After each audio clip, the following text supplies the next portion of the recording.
Boss event. Here we go. Oh, okay.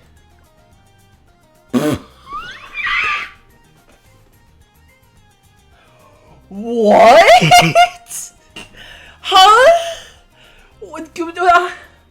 Is there any restrictions? Okay, there's no restrictions. What the fuck is this? What is this, Nijikiwi? What the fuck is this? What? What? 500% speed. This is a bull. This is a fucking bullshit. Welcome back to B2D6, where today we're gonna have to deal with a 500% speed boss. The reaction that you saw at the beginning of the video was my first genuine reaction. I managed to get it on video this time, because most of the time when, you know, Nijikiwi does the really over-the-top boss events, I do have a reaction, but, like, I don't get it on video. I'm gonna start making it a habit to try and get it on video, if I can.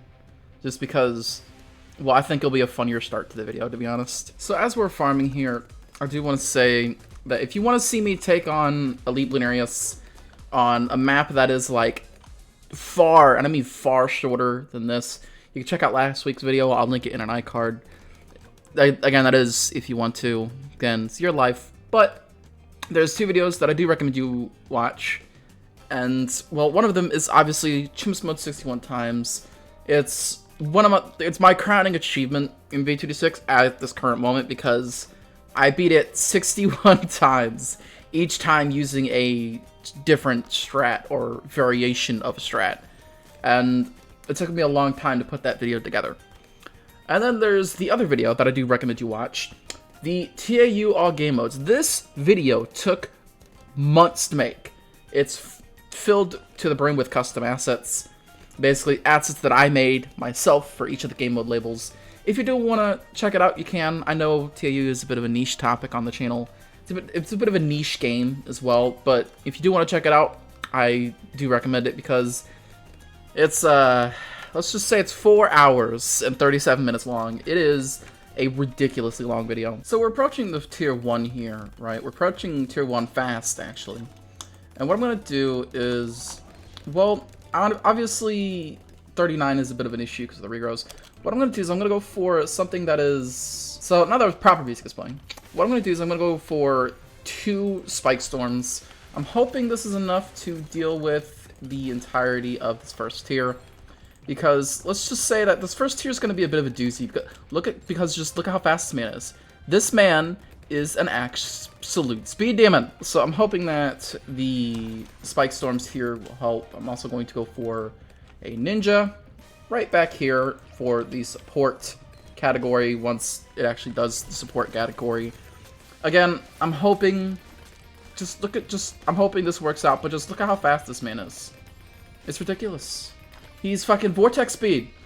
Actually Vortex speed. It's ridiculous. So tier 1 made it about halfway through the track, and what I'm going to do is I'm going to sell all of the defense that I put up so far, and I'll meet you back at tier 2 when hopefully we'll have more money, which you never know with this week, especially with a Dreadbloon that moves, I believe he even moves faster than Vortex. I don't know. So tier 2 of Elite Dreadbloon is rapidly approaching our location. In fact, he's here right now. And what I'm going to do is I'm going to just simply sell some farms. Nothing too fancy. I'm going to get a carpet of spikes. I'm going to also get another spike factory up to a spike storm. And I'm also going to go for the mad. Now, obviously, some people may be wondering, why go for the mad when you have a tower that will just straight up kill him on its own? Well, you see, the reason why I'm going for the mad is because Dreadbloon is so fast this week that going for the mad is obviously, I'm gonna go for the mad anyway because support immunity, but because I can't just like get something else to slowly kill him off instead of just going for the mad. So I do, regrettably, I am forced to go for the mad this week because Dreadbloon is so fast. So tier 2 goes down fairly easy, I want to say. What I'm gonna do is I'm just gonna let the Alchemist Quincy deal with the mobs. I'm just going to let this guy deal with the balloons. But what I'm going to do is I'm going to go for as much money as I can go for as possible, really, before tier 3. And we'll see how tier 3 is going to go with a Dreadbloon that is far faster than he should normally be allowed to be. I butchered that sentence, but I do not care. So tier 3 is here. He's doing his thing. What I'm going to do is I'm going to do this. I want to get some damage amplification because, as usual, we're going to try and beat through his primary immunity rather quickly. Especially using the Flying Fortress and the Scar Shredder, so not only can I collect pops on them, but, you know, just because they're really good towers, honestly. But we do actually beat through the first immunity, and that'll allow me to sell this guy and this guy for Dart Paragon, which I'm just going to put only like 2k into, and that should be GG. That right there is game over. It just is. I forgot to say that tier 3 went down without a problem. Once we got the Dart Paragon, it was just like easy as hell. And I also forgot to say that, you know, tier 4 is going to be pretty easy as well because we're going to get the Ninja. I just wanted to say that it's just so it seems like I didn't totally forget because I did, but I just next clip. So tier 4 is here. I'm building as much ninjas as I can here because we're going to go for the Ninja Paragon. Go get him. He's right over here. And we're just going to slide that all the way over, and we're gonna make it. Yep. And that's GG. That is this entire tier done. The Ninja Paragon and the Dart Paragon combined will entirely just eat the rest of this tier. So tier 4 goes down right around, I want to say, half the map. But it wasn't too bad. Again, the magic community caused me some issues, but it wasn't, again, once the magic community was done with, it was just like GG. But I'll be at tier 5. So here we go, tier 5. He's out. He's here. He's not gonna last very long. Especially with 4 Paragons and all damage amplification. It's gonna be ridiculous.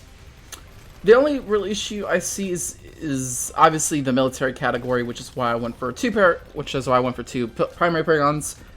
Plus, I mean, like, just military category is where all of our damage is gonna come from, because obviously, you know, whatever that's called, the Doom ship.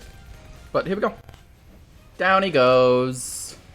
He didn't last too long. Overall, it's a pretty easy week, honestly.